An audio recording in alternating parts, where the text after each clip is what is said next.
The hour being 1 o'clock, I'll call to order the hearing for House Bill 557.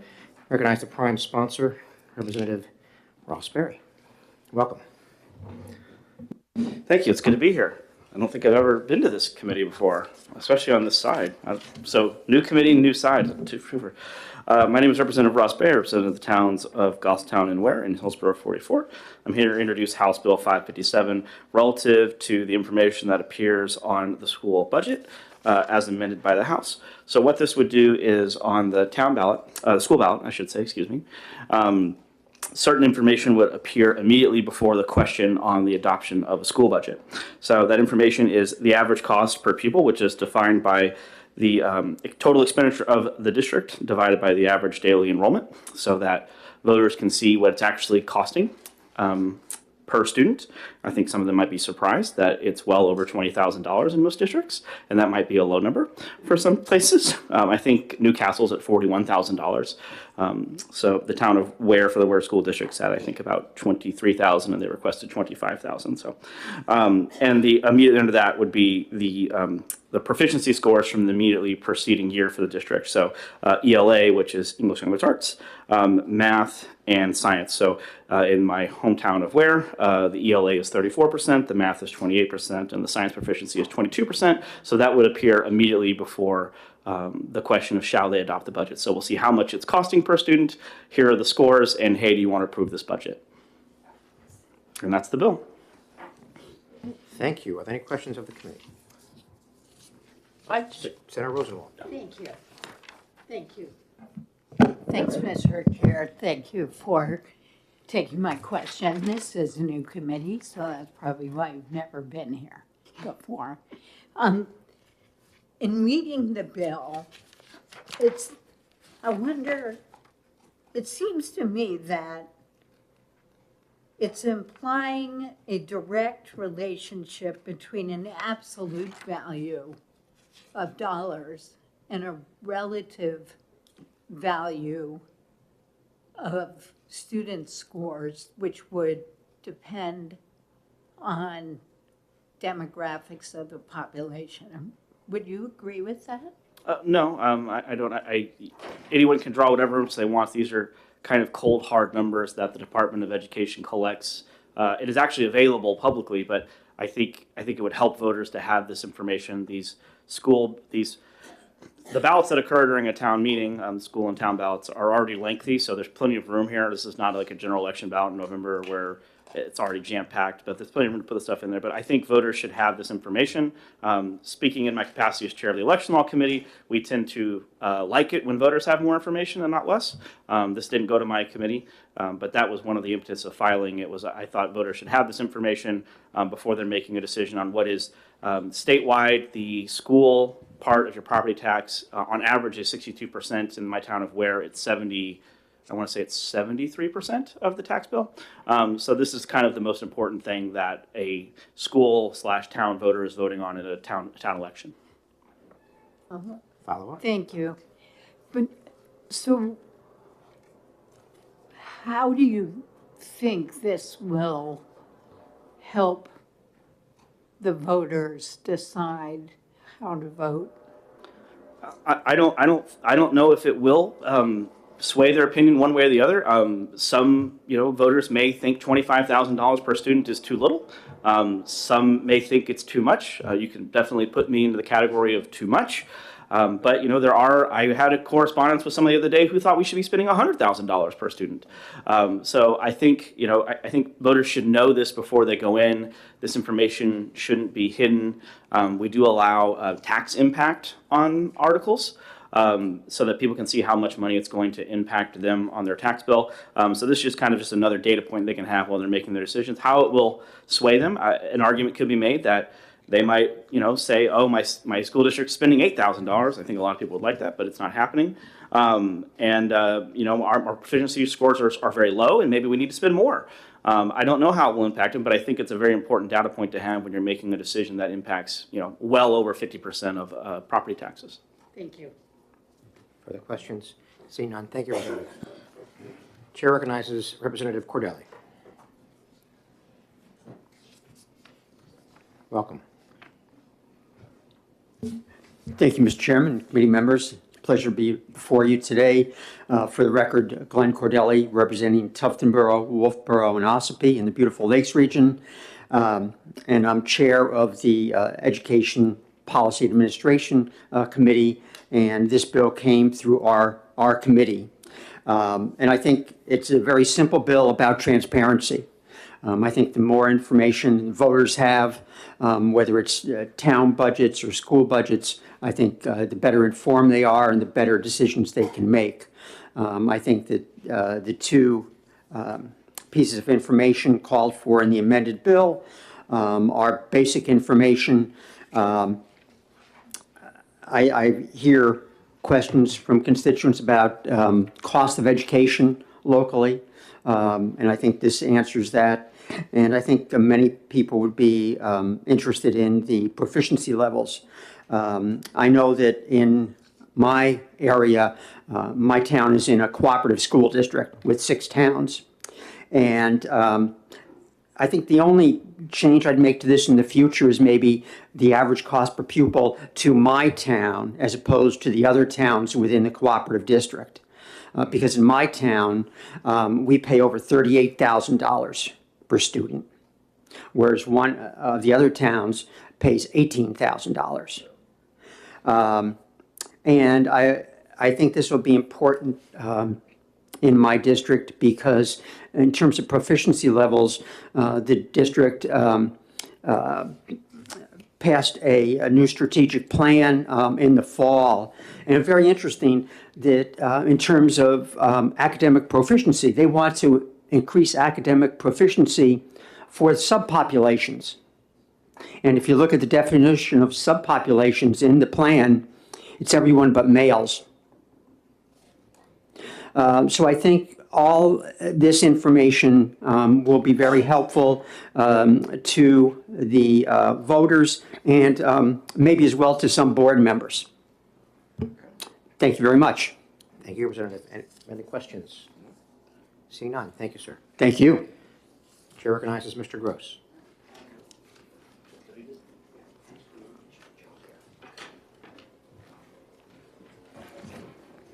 Welcome. Good afternoon. Thank you. My name is Scott Gross. I am the business administrator for SAU 19, representing which is Goffstown and New Boston. And hello, Senator Murphy. I just saw you last week. So I'm here, and I, as someone who has to deal with this particular bill, and I wanted to shed some light, which you may or may not be, aware of. So I want to leave with you a couple of thoughts. One, transparency is critically important all over the country, but especially in New Hampshire, where we pride ourselves on giving our citizens accurate information so they can make local decisions. That being said, this particular bill would compel school districts to put on the ballot the average cost per pupil as well as state test scores. That is already provided by almost every school district already when they talk about their school district budgets, whether that be at a town-style meeting, town hall meeting, or at a deliberative type session. I'm going to leave with the committee. I didn't provide 3 or 4 copies, but this is the Goffstown School Deliberative Session presentation, which is also on our website. And we go over a whole host of data, which includes state test scores, the average cost per pupil. It's a soup to nuts explanation of it. And I'll leave that with you. We also provide our citizens on the town and school side, and I do have multiple copies of this, of a voter's guide, where we also try to explain as best we can the issues. So I wanted to at least, clarify that. So transparency is very important, as well as providing the citizens with the necessary information. For those of you who have voted, every town is different, but the ballot can be very long. And if you have planning board articles, those could be 2 pages alone, zoning articles. This would only increase that. The cost is about $1,000 to $1,500 per page. So as you add more, You have to print those ballots, and you also then have to have a scanner has to code them. So I wanted you to be aware of that. The bill talks about the average cost per pupil, which is the total budget divided by the number of enrolled students. But that is not the way we calculate the average cost per pupil, or the way the State Department of Education does. And Mr. Manginelli, who's behind me, knows that there are things that are taken out of that calculation, like transportation, because in the North Country, or out west, you have very long bus routes, and that's taken out. Bonds are taken out as well. So with that, I wanted to leave you. The other thing that this bill doesn't talk about is it says printed as ELA proficiency percentage math. Is that going to be across all grade levels? Because these test scores are done across multiple grade levels. So again, the ballot will be longer.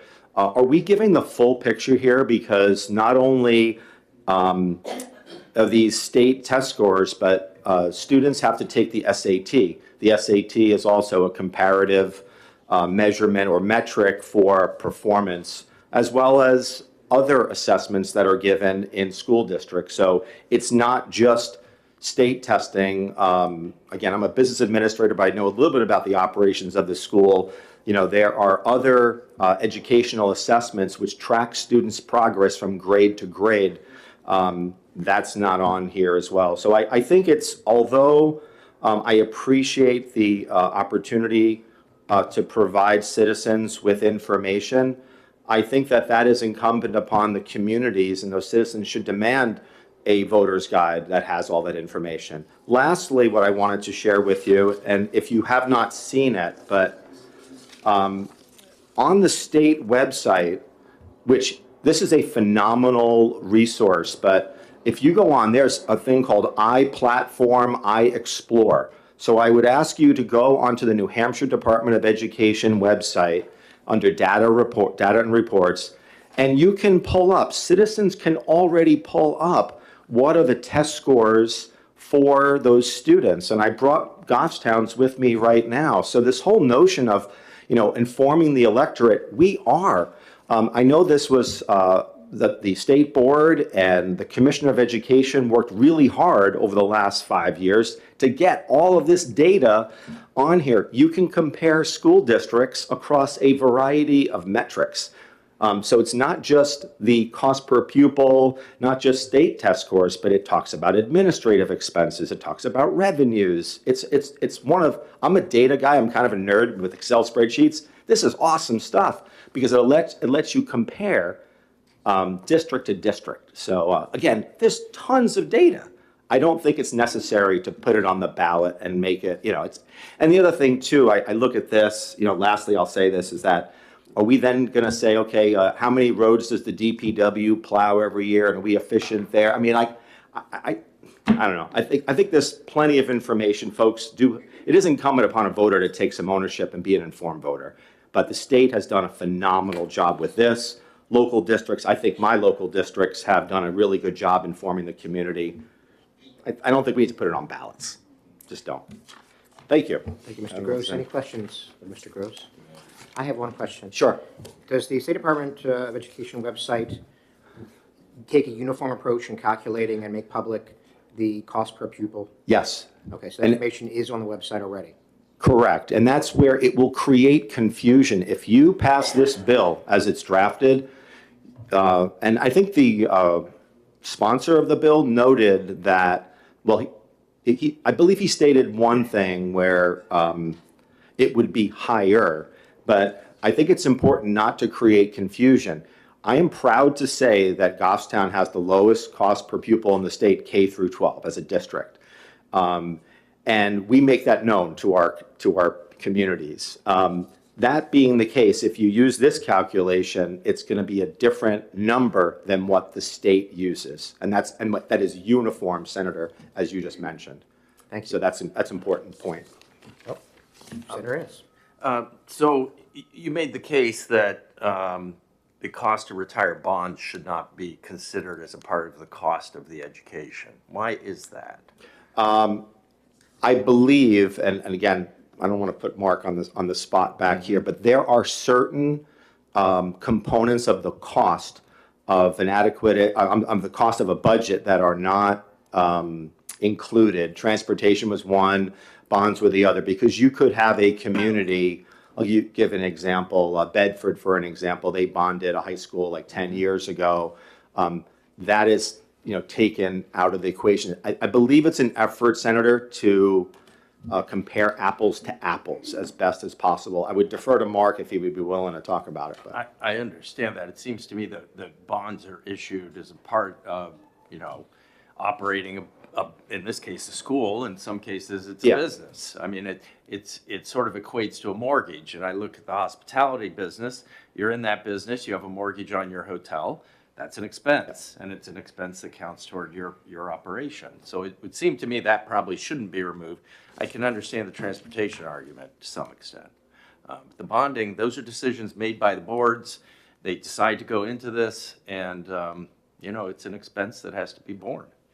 I should also clarify that when you look at those financials that I mentioned, I was giving props to the state Board of Ed or Department of Education, but on that particular website, it does say like, what are your non-recurring expenditures, bonds and note payments. Okay, fair enough. And then there's facility construction. So it does talk about that. Yeah. It is addressed, but I believe it's removed from the overall cost per pupil calculation. I understand it. Yeah. I'm just not sure I buy into that. Okay. I would give Goffstown a lot of credit, though, for the work you're doing, keeping your costs low. I know a couple of districts in my district, we could use a consultant. Sorry, Mr. Chair, I just had to put that out there. Well, I represent Thank you. Goffstown. I think they would probably not be happy if you stole their school administrator. All right. Thanks very much for coming. Thank you, Senators. Chair recognizes Mr. Manganiello. If I pronounced that correctly.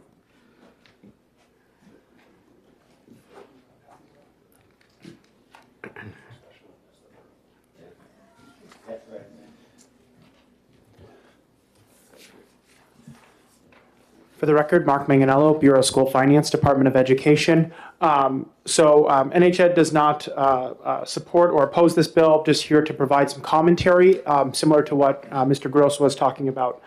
If the Senate supports this bill, you may want to consider using a standardized definition. So the standard definition is the cost per pupil that the Department of Education publishes. The benefits of a standard definition is it's going to be a consistent measurement year over year. So if you give too much flexibility, someone might change it year over year. And then also there's a lot of transparency in our metrics. So the DOE 25 is the financial reports that districts send to the state. We use that financial information to produce the cost per pupil. That information is on our website. So if anyone wants to see how it's calculated, they could go to the financial report that we use to make that calculation. They could follow the Excels. So there's some transparency there in using a metric like that, like the one we publish. So a consideration is the Students First Act, which was passed last year, came up with some language. And so that requires districts during budget meetings to have it posted outside the meeting. So if they use, it would be in the district's interest probably to have the same number in front of their budget meeting as well as on the ballot, just so they don't have to answer questions that, additional questions that might not be necessary. So just a consideration if you wanted to use language similar to what was put into the Students First Act, that would probably add some consistency in the metric. I'll just go to Senator Ennis's question. So I've been with the department for 4 years. I inherited the methodology that is cost per pupil. Everyone has an opinion on it, and it's all good critiques. So when a lot of COVID money came in, people said, we got to take federal funding out of there. And I'm like, that's not the methodology. The methodology, I know it's cost per pupil spiked because of federal funding, but that's not the methodology. It is what it is, and we're doing it. We take tuition out. Tuition has a logic to it because tuition's related to students not in the district. But that's an excellent critique as far as debt service not being in there. You could certainly do your own analysis and add it back in, but it's just not the way we've been doing it for 50 some odd years. So I got to be consistent with that historical practice, and so that's what we publish. But we let it up to the districts. If they ever want to do their own analysis, they can do that. Thank you. Any further questions? Senator Rosenwald. Thank you. Thank you for taking my question.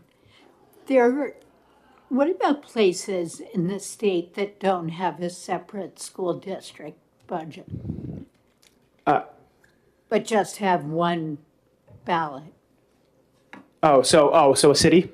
So, yes, Yeah, so a city would, a city still has a cost per pupil. So a city does, their financials are a little different since they're not an independent entity. The school district's not an independent entity, but we still make that calculation of cost per pupil for cities. thank you. But what about when there's no separate vote on the school district budget in a city? For example, mine. Yeah, for national, yeah, I don't know mechanically how cities can get, how mechanically they implement, if you're talking about the ballot or you're talking about the budget, or Well, both, both.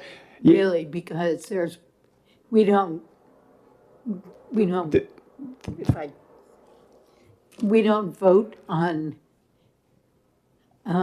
the budget, and Right. That's a good question. So that's not this bill. This is the ballot. So I imagine whenever you have a ballot with city council, first I would tell the city to talk to their lawyer about how to implement this, but I would imagine, I'm guessing that they would just put it on the ballot even for city council members because they have jurisdiction over. I don't know if that's true. Nashua would want to talk to their attorneys about how to implement it at the city level. I have. Thank you. I think that's a good point. Any further questions? Seeing none, thank you, sir. Is there anyone else who is not sent to speak who would like to speak on House Bill 557? Seeing none, we will close the hearing on 557 and immediately go right to the hearing on House Bill 718 as soon as our committee aide is ready. You're ready. All right. I can recognize the prime sponsor, Representative Ladd, if he is here. Yes, he is. I think Cable. Hey, Josh.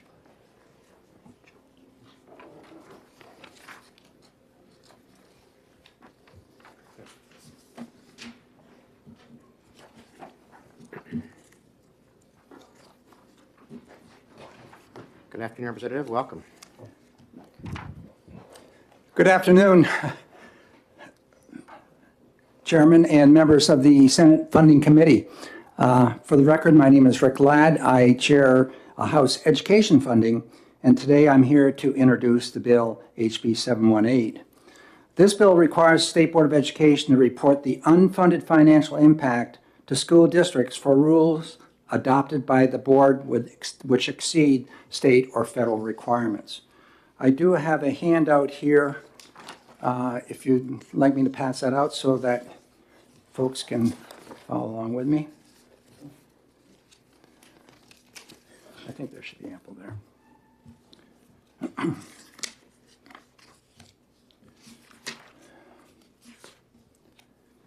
The statutes which we have in place now when we're dealing with special education rules allow the State Board of Education to exceed state or federal minimum requirements.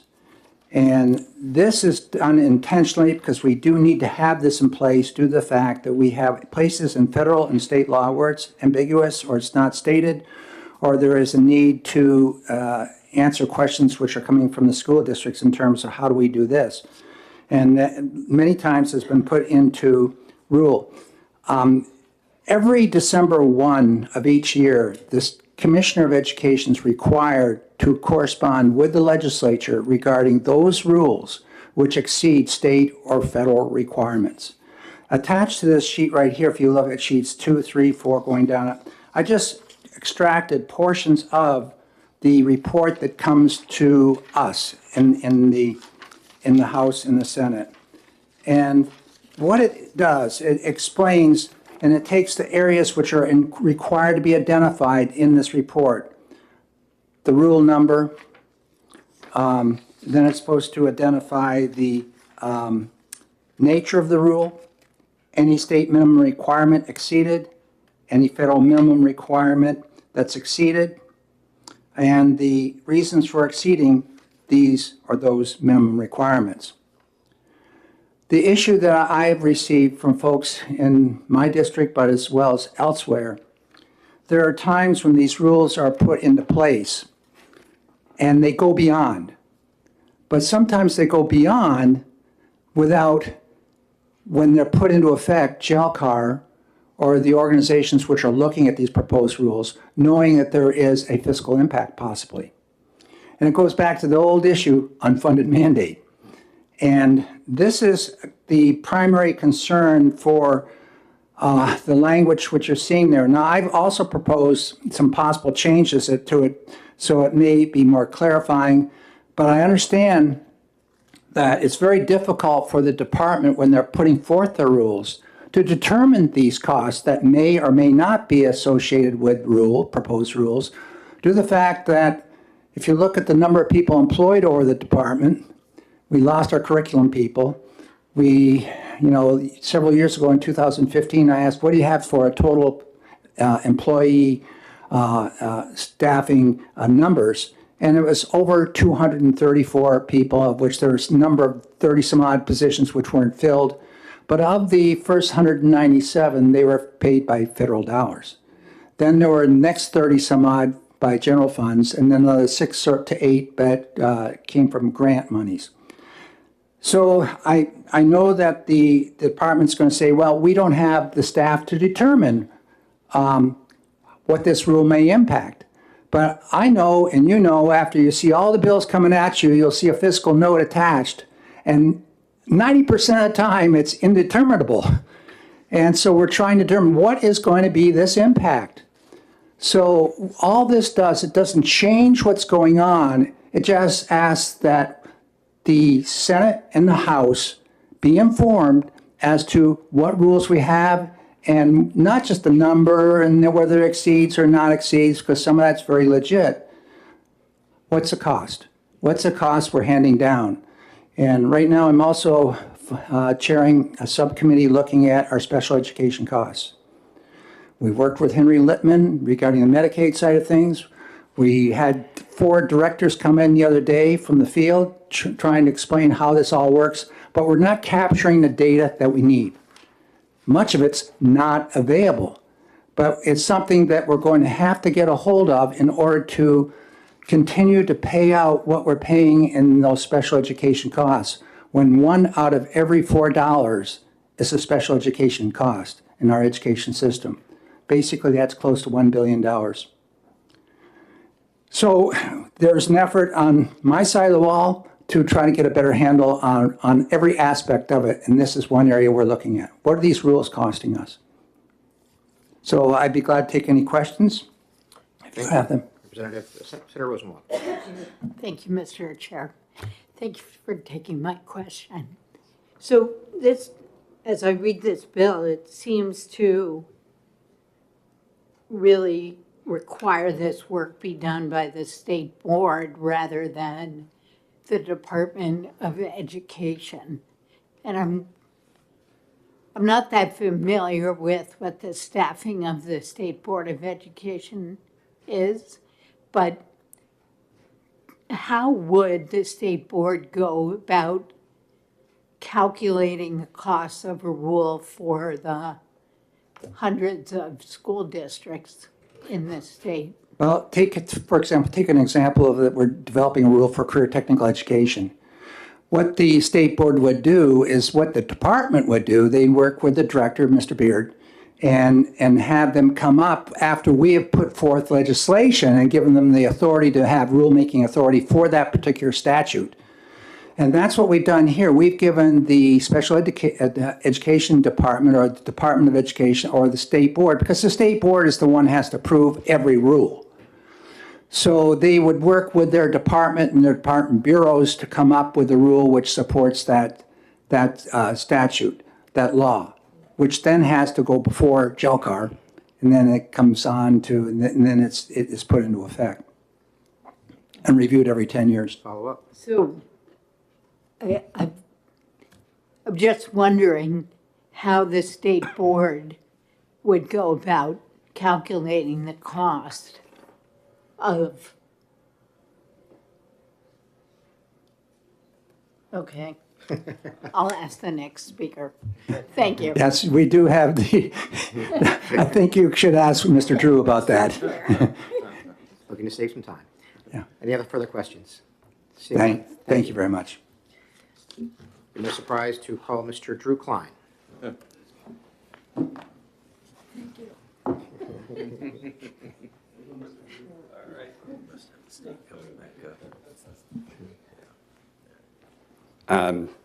Thank you, Chairman, members of the committee. I'm Drew Klein. I'm Chairman of the State Board of Education. And Senator Rosenwald, I was going to ask this committee the same question you just asked the bill sponsor. Oh my God, I should be on the state board. Sure. Maybe we should swap seats. So I. Be on energy. Okay. So I testified and I asked the sponsor of the bill in the House and the House Education Finance Committee the same question. As Senator Rosenwald correctly points out, this bill tasks the Board of Education, not the department, with determining the costs. The Board of Education has 0 staff, literally 0. We don't even have a secretary. We share a secretary with the Commissioner of Education. I am at a loss to figure out how we are supposed to comply with this statute if this becomes law. So I would recommend, if you guys wanted to go forward with this, that maybe there should be some clarity added as to how and who is going to determine these costs, because we don't have an economist, we don't have the capability of doing this analytics, and you would have to do it for a number of different size districts. So the cost imposed in Manchester would be different than the cost in a small district. How are we supposed to calculate that? So one possible way, and I'm just throwing this out the top of my head, not recommending you guys do this, but you could task the LBA with doing it because they analyze rules, right, or laws. You could write in here that there's somebody in the department who's supposed to do it. But I think identifying how and who is supposed to do this analysis would really help us, because if you task just the state board with doing it, then I don't know how we're going to do it. We'd probably have to hold hearings and bring in, over several days, representatives from districts and then try to do the math. And I just don't think that is functional. Thank you. All right, fair enough. Any further questions of Mr. Klein? Thank you. All right. Final speaker is Ms. Bonnie Dunham.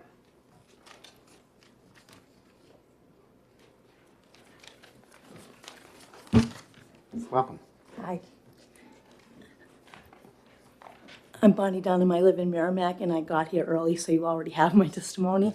So I vigorously oppose this bill. I'm concerned that it'll have the unintended, hopefully unintended, consequence of lowering New Hampshire special education rights and protections to the absolute minimum allowed by federal law. The bill's title gives the impression that it applies to all education rules, regular and special education, but because it amends New Hampshire's special education statute, it's clear that the real target, the only target, is special education. New Hampshire mostly clarifies IDEA, the Federal Special Education Law, Individuals with Disabilities Education Act, but it does exceed it in a few places. IDEA was established as a floor. It was always intended to be a floor, not a ceiling. It sets the lowest level of rights that must be made available to every child with a disability in every state, and then states like New Hampshire add our own requirements so that our special education rules, which we had special education rules before the federal law did, reflect our state's history and values. Ms. Dunham, I'm sorry to interrupt you. We have your written testimony. I want to ask you to summarize it if you may. If you Sure. can, and we can certainly read it. So I just gave a couple of examples. One is that we begin transition planning early, earlier than is required, at age 14 instead of 16.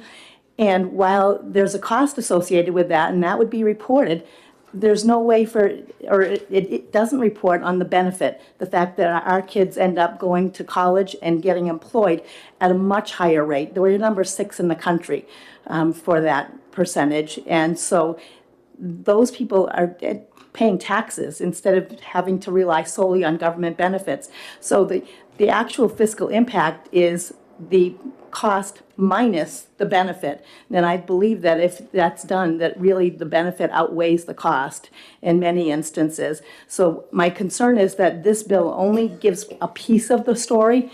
It tells people what the cost is, but it doesn't say what it covers the immediate cost, but it doesn't cover the long-term costs and benefits.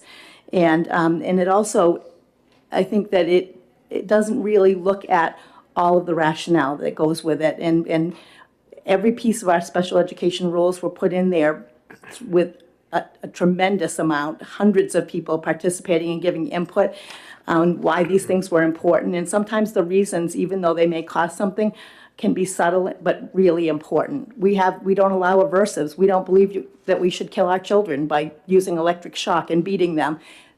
Federal law does allow that. In our neighboring state, they also allow that. So cost to teach people better ways to manage kids' behavior, but I wouldn't want the cost to be the only reason that we decide whether or not to keep that rule. Thank you very much for your testimony. Any questions from the committee? Thank you, Ms. Dunham. Thank you. Is there anyone else who would like to speak on House Bill 718 that has not yet signed up? Representative Cordelli. Thank you. I would just, Glenn Cordelli, representing Tufton Borough, Wolfboro, and Ospey. I would just, based on the previous testimony, indicate that I believe that there's an effective date for this statute, and that the law applies to new rules that would be reviewed and adopted by the state board. So I don't think that rules in place now would require this analysis.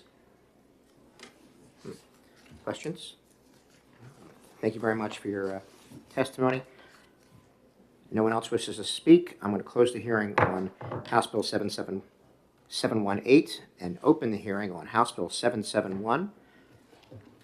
Recognize the prime sponsor, Representative Paterno. Welcome. Thank you. Good afternoon.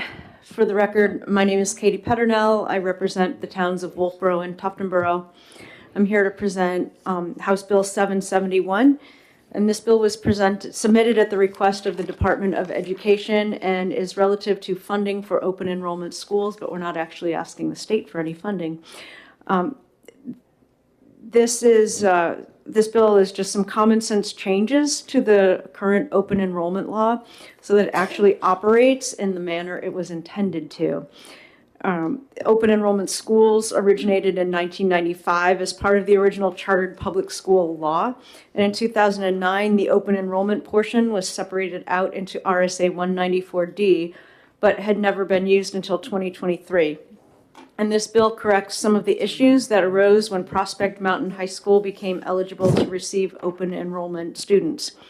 And so the changes are pretty straightforward. The most important one is in, it's on line, 194D5, the funding, so that the sending district pays the receiving district. It seemed to be a little mix up in that. It's important to note that the sending district will keep 20% of the cost per pupil. And if you have any questions, I'm happy to try to answer them, but there are several experts behind me waiting to speak to the bill who can probably answer the questions better than I can. Thank you. Any questions from the committee? Seeing none. Thank you very much. Chair recognizes Representative Ladd.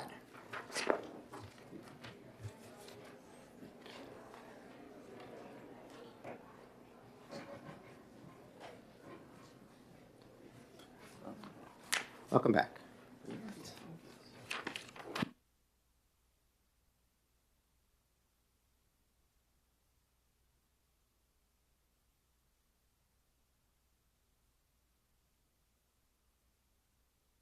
Thank you very much again, Mr. Chair and members of the Senate Funding Committee. For the record, my name is Rick Ladd. I come from Haverhill, New Hampshire, the Haverhill, not Haverhill, Mass. And I'm here today to speak to HB 771, which is an open enrollment schools bill. This is not a bill which is trying to put open enrollment schools in place. That already is occurring. We have one open enrollment school in this state right now, and that's Prospect Mountain, Alton, and that area up there with Barnstead. And that school that's open enrollment now takes 20 students. 20 students are coming in. The issue has been, who pays for that? Does the sending school also have to be an open enrollment school? No. The open enrollment school is the receiving school. This legislation clarifies that. It also clarifies that the sending school is responsible for payment, no less than 80% of their per pupil cost. And 20% is retained in the district. This is simply another program which we have where it gives students the option to attend another public school. And it makes a lot of sense. There are some small districts, for example, don't have the wherewithal to provide that chemistry class. But next door, there may be a chemistry class over there. Or there might be other classes offered that more AP oriented. Or there may be some other elementary, grade school, middle school programs which are available. And this allows the students to move over if that receiving school is an open enrollment school. The lack of clarity that the law currently has in terms of who has responsibility for paying, that's cleared up in this bill. And it also corrects differing positions or opinions about which districts must or must not adopt the provisions of RSA 194D. It's totally voluntary on the part of the receiving board to be an open enrollment school. The open enrollment school maintains control of their curriculum, control of their policies.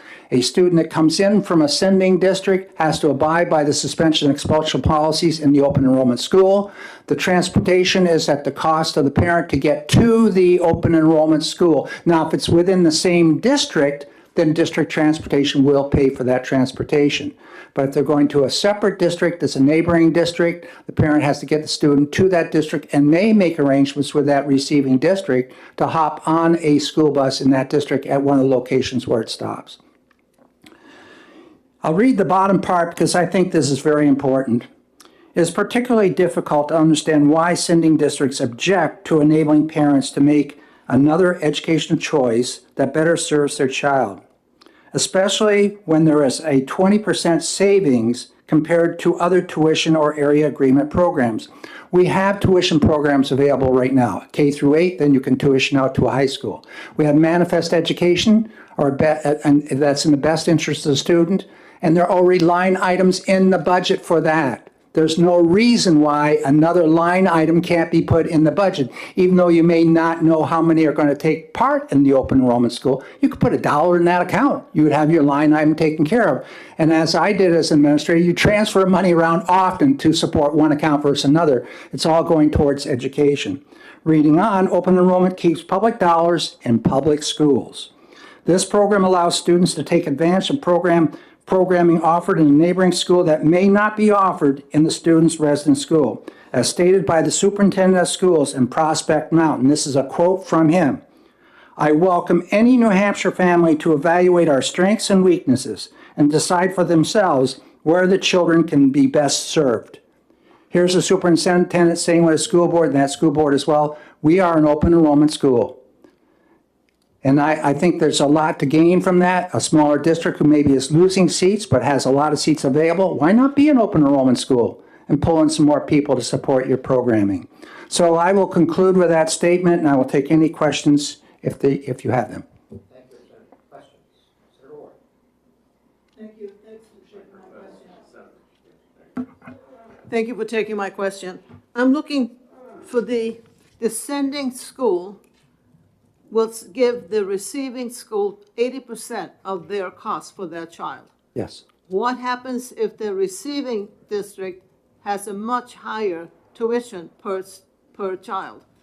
What happens then? This helps the property poor towns where you're receiving, if you're coming from a property poor town and your tuition's $20,000, take a really off the wall one. If you're going to go up to the ski areas up there in Waterville Valley where you might be $44,000 a child, You don't want to have to pay that 44,000. You're going to pay that 80%, but you as the sending school district still have the responsibility to pay for all special education services. The receiving school classifies them in their ADM count, but the resident count is still back in the sending district. So you can take that from both angles. What happens if the high one was, $44,000 and they had to take 80% of that and send it to the one that's 20,000? So it's one way or the other. This 80%, 20% was developed working with, as we did with the career technical education aspects of the bill that you've just sent the committee I have for the 80-20. It was worked out with the Commissioner of Education. There may be another way of doing this. You may want to take a state average. I don't know. But we've got to get this availability where there are seats available in your district, but on the other side, they're overloaded. They could and don't have the program that you're offering. I think it's a great program. It's public dollars going to public schools. Well, it looks like a good program. I'm just concerned a little bit about the receiving school not getting the money that they are already spending on their students. Well, Prospect Mountain right now is getting nothing, and they're taking the 20 students. Here's the superintendent and the board out there saying we're here for the best interest of these students, and yet they have not been receiving the tuition from the sending schools. That can go just so far. I agree with you. The funding side is the part that we hassled with as well, but working with the department, this is the best answer we could come up with. Okay. Thank you very much. One moment, Senator Ennis. Senator Rosenwald, you have a question? Yes. Thank you, Mr. Chairman. Thank you. I have great respect for your long service and incredible knowledge on school funding. So I'm looking at the fiscal note, which says that that the sending district would see downward pressure on the cost per pupil of education. Over the years, I have repeatedly asked the Department of Education, what are the marginal savings when a child leaves a school district that 20% would make up for? I've never gotten an answer, so I'm asking you, what specific marginal savings, let's say a child leaves Nashua with 10,000 students, Nashua keeps 20% of the money we spend per student. What marginal savings specifically would the district see? If you lose a lot of students, there is a savings there in terms of how you staff your facilities. But I'll look again at the career technical education side. The way we do it there, it's reverse of what this program is. The tech centers develop from their districts, the receiving district, where the CTE is located, the center. They charge tuition students coming in anywhere from 20 to 40% of their average cost per pupil. That's the receiving school. This side of the coin is different. There's a lot of issues with open enrollment. This is just modifying what we have in statute right now. Open enrollment, there's issues with NHIAA, which has policies. When you transfer to school, you can't get involved with sports for it. There's a time which you may have to sit back a little bit, or we're going to end up with school A over here being the hockey school of the state, with everybody trying to get in it. So there's a lot to this equation. The funding portion, you're correct, Senator, is something which needs to really be addressed. That formula may need some tweaking and consideration. Senator Ennis.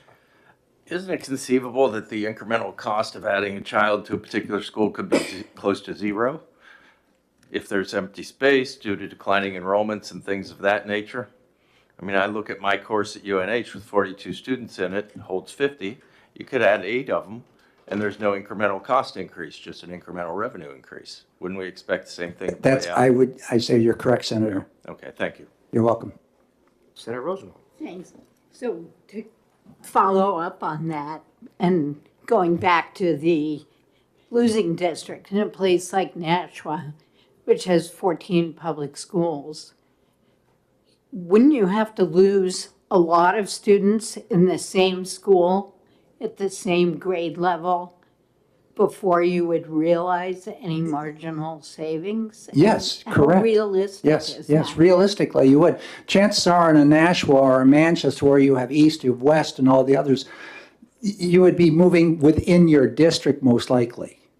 You know, this is where this open enrollment, that is occurring. Districts are doing that right now. We used to do it in this state between District SAU here and one of the other 107 we have now somewhere else. It was an agreement informally made between the two superintendents and the boards, and they had this exchange program going. That constantly occurred up where I was in Haverhill versus working with Plymouth. Further questions? Thank you. Seeing none, thank you, Mr. You're welcome. Representative. Chair recognizes Representative Cordelli. Pass. Pass. All right. Chair recognizes Mr. Gross.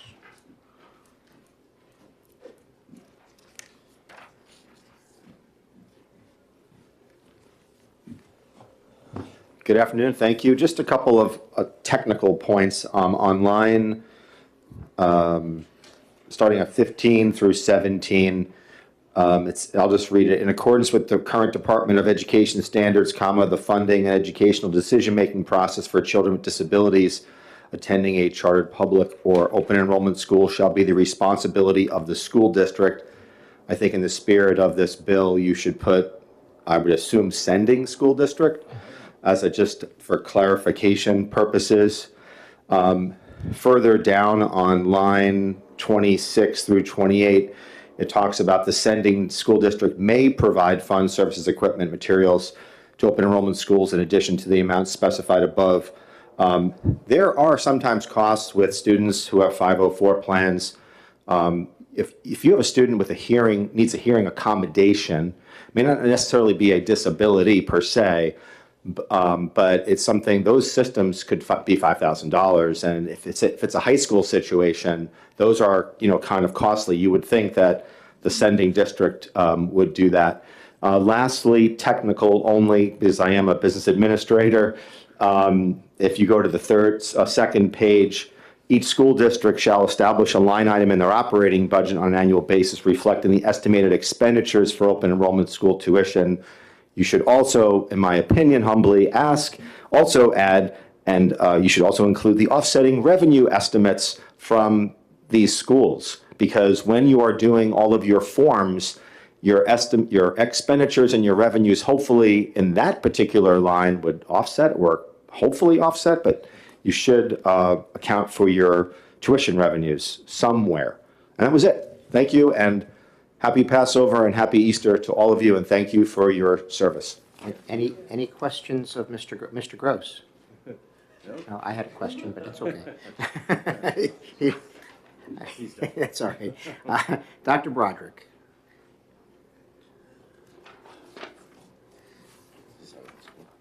One more. Welcome. Mr. Chair, Senators, thank you for having me this afternoon. My name is Dr. Timothy Broderick. I am the superintendent of schools for Alton and Barnstead, where those two boards jointly operate New Hampshire's only open enrollment school. I intend to speak narrowly to the purpose of this bill and this hearing, but I am fully prepared to answer any questions you have about open enrollment. But I do think it's important to recognize that House 771 merely, but importantly, clarifies language in the existing RSA 194D in ways that are consistent with prior Department of Education and State Board of Education rulemaking and technical assistance. I've already told you, and you've already heard, we operate the only open enrollment school currently in the state.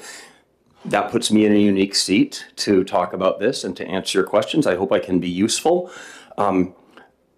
The law as it stands now was passed in 2009, as you heard. To put it kindly, it is a bit vaguely worded in some sections, and the field has had some difficulty wrapping our collective head around what it all means. In April of 2022, the Commissioner of Education's office issued technical assistance to my districts clarifying some of the exact points that are in this legislation.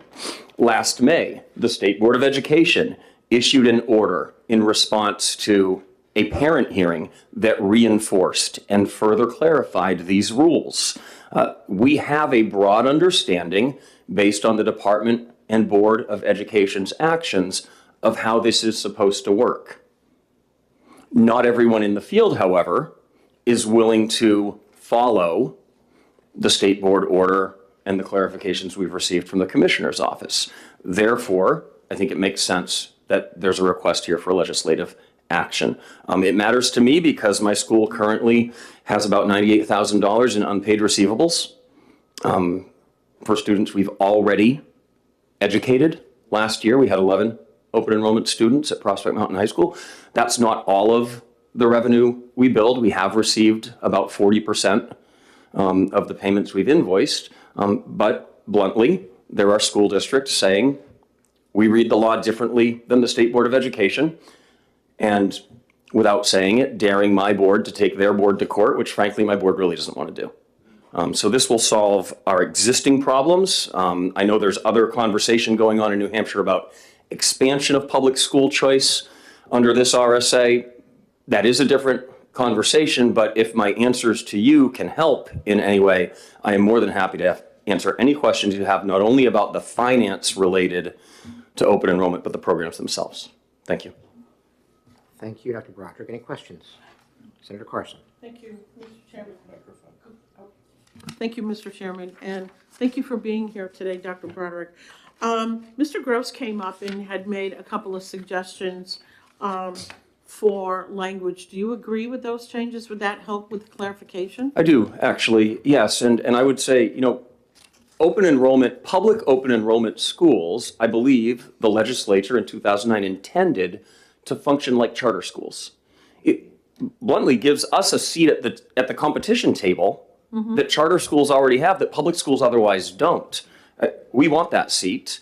And that means that, and this is consistent with the Department of Education's rulemaking, they've been wonderfully cooperative in our efforts, that we should be treating special education and 504s and those issues just like we do with charter schools. My school districts make some payments to charter schools to pay for special ed services for our students whose parents have chosen to enroll them in those charter schools.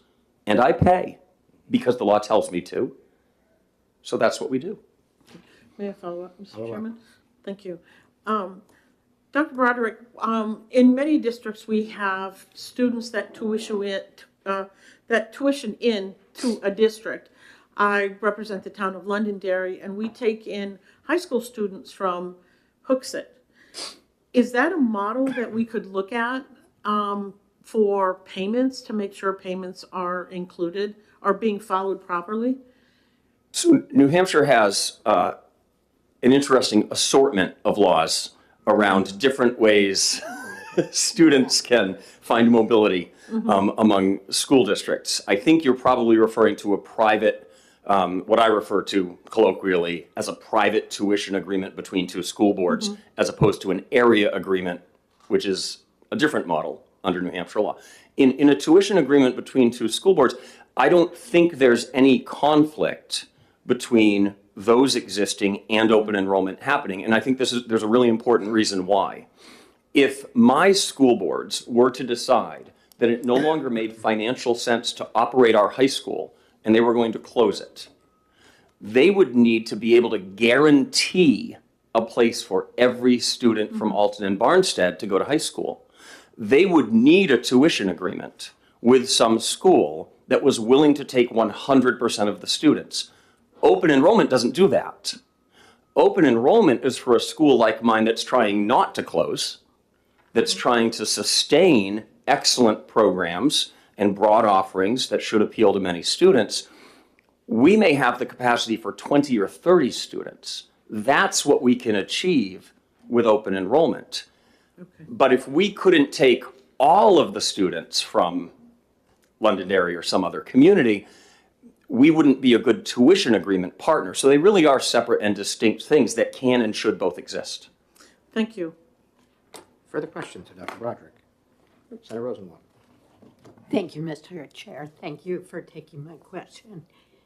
How does a school district estimate how many receiving students it's going to get every year? Is it just, we had 6 last year, so we're going to have 6 this year? Or is there some better crystal ball? You know, in a system of statewide public school choice, which many states, by the way, do have, including some right here in New England, I think districts do rely on experience for that sort of thing. There are also different ways of funding public school choice in different states. So in New Hampshire, we have RSA 194D and these bills and payments among school districts. Other states have done it different ways.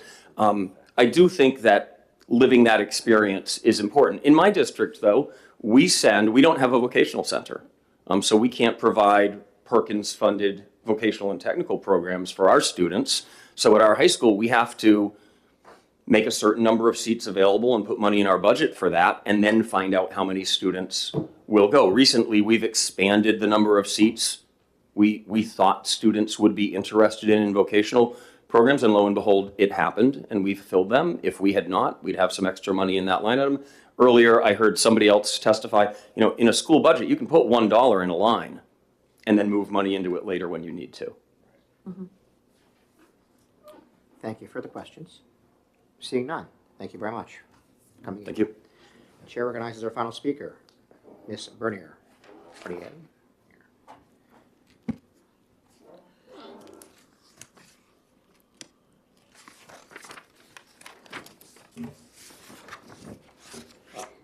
Hi, good afternoon, Chairman and members of the Education Finance Committee. Thank you for taking the time to listen to my testimony. My name is Caitlin Bernier, and I live in Merrimack, where I am a member of the School Budget Committee, Planning and Building Committee, and proud mother of 2 children in our public schools. I'm speaking today in opposition of HB 771, specifically the second part that requires schools, districts, and the negative fiscal impact that it would have on local taxpayers. From a school budget committee perspective, open enrollment negatively impacts school districts' abilities to budget and ensure adequate ratios and funding because we can't forecast how many students we may have.